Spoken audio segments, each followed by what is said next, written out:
We're back. Michelle Bachmann, of course, is no stranger to conspiracy theories, and now she's drummed up a new one.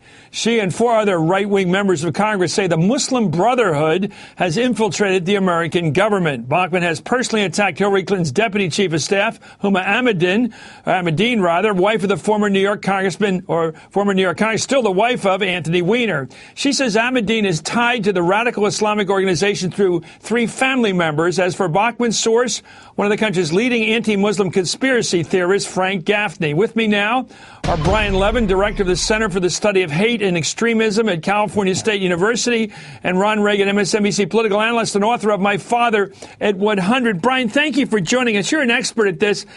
Just to get this straight, her entire basis for saying that Huma Abedin, who works very closely to Hillary Clinton, the Secretary of State, is in the Muslim Brotherhood, is based upon something put out by Gaffney, Frank Gaffney, who also says that the logo used for one of our government agencies actually is a Islamic symbol. I mean, what do we make of this kind of nonsense? Look, I could go on and talk about individual facts, but let's look at the forest instead of the trees. This reminds me very much of Army lawyer Joseph Welch, who in June 1948 said this to Senator Joseph McCarthy. He said, "Let us not assassinate this lad further. Senator, you have done enough. Have you no sense of decency?" And I think that is what we have here with Ms. Abedin. She has a stellar background. She's married to a former New York congressman who is Jewish. She's been in vogue. I don't know many people who have her record of achievement and her public persona who are members of the Muslim Brotherhood. To be sure, there are radicals in the United States. I've just won an investigative journalism award for looking at them. But some of these folks that they are pointing to, such as Huma Abedin or Rashad Hussein, are really being publicly assassinated. And I think any person with decency has to go on national television and say, enough is enough. This is the person. Let's get a background and a reminder here. By the way, in her letter to the State Department's Deputy Inspector General, this is what this U.S. Congresswoman from Minnesota, Bachmann, singled out, as you point out, Brian, longtime Hillary Clinton aide Huma Abedin as having ties to the Muslim Brotherhood. Here's what she writes. This is a U.S. Congressman. Quote, "For example, according to the Muslim Brotherhood in America, the enemy within, a product of the Center for Security Policy, the department's Deputy Chief of Staff, Huma Abedin, has 3 family members, her late father, her mother, and her brother connected to Muslim Brotherhood operatives and or organizations. Her position affords her routine access to the secretary and to policymaking." Ron Reagan.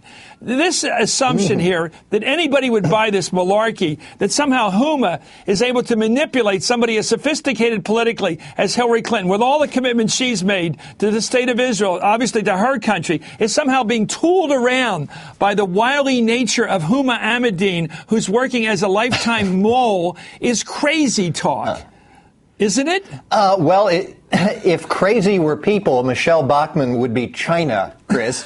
When this topic first came up, I thought, why are we acting as a megaphone for this sort of lunacy? It's clearly dog whistle politics in part. Who knows if Michelle Bachmann because they win if Obama loses. That's what you have to keep reminding people. The stakes and a lot of other things in our politics, this loony right wins if the center left loses. We want to all remember that. And that's really the point I'm heading towards here. While at first I thought, why are we offering a megaphone? I actually think we're doing the Lord's work in a way, if you will, by bringing attention to people like Michelle Bachmann, because she is an integral part of the Republican brand. And while Mitt Romney, let's say, may not believe that there's a Muslim Brotherhood conspiracy in the State Department or the U.S. government, some people do. And if you vote for Mitt Romney, that comes with him. This is part of the Republican Party today. It's part today. of the winning ticket. Let me go back to Brian. You're an expert. I just looked at our NBC Wall Street Journal poll. I really studied this week. What stunned me was it's bad enough that 8% of the country say that Barack Obama is a Muslim, which he has never been. The 40% say they're not willing to say what he is. In other words, their sneaky little attack line is, I don't believe a word he says. So 40% are out there basically chomping on this, enjoying the fact that they're creating some mystery here about his background, meaning, hint, hint, he really is a foreigner. He really is dangerous. He really is a Muslim. It's working. The nuts are winning the argument. Brian? It is working, and unfortunately, what this kind of stuff does is it marginalizes people of goodwill who happen to be Muslim or happen to be on one or the other side of the political spectrum. And I think Congress people like Alan West and Michelle Bachmann, who point people as either pro-American or anti-American, only if they believe in their particular positions, are doing a great disservice to the electorate. Here's Alan West, by the way, guys. Here's Alan West. We only have a little time. Here's Alan West singling out the communists in our government. Here it is. This is Joe McCarthy reliving. I believe there's about 78 to 81 members of the Democrat Party that are members of the Communist Party. Well, there you have it, Brian. How many communists do figure in the Congress? I say 0.